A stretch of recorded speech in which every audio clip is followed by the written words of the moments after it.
کسی کی رہنمائی میں مطالعہ کرنا انتہائی ضروری ہے، جو شخصیت کھلتی ہوئی علم کے اعتبار سے، عمل کے اعتبار سے، عبادت کے اعتبار سے، اخلاقیات کے اعتبار سے، جس پر آپ کا دل جا کر کے مطمئن ہو جاتا ہو، آپ 3 دن جا کر کے ان کے گلے پڑ جائیے، وہ کہیں گے ہمارے پاس وقت نہیں، یہ نہیں، وہ نہیں، آپ کی سچی طرف دیکھیں گے، پھر وہی آپ کو بلائیں گے۔ کون ایسے اولیاء اللہ دنیا میں آپ نہیں ہیں،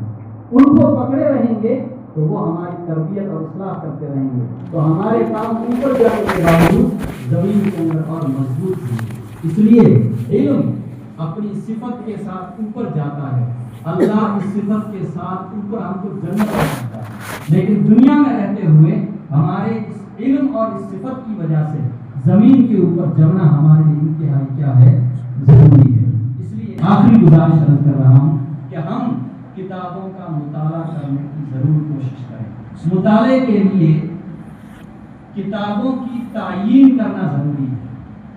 اگر آپ حق اور باطل کے درمیان مکمل طریقے سے تمیز نہیں کر پاتے،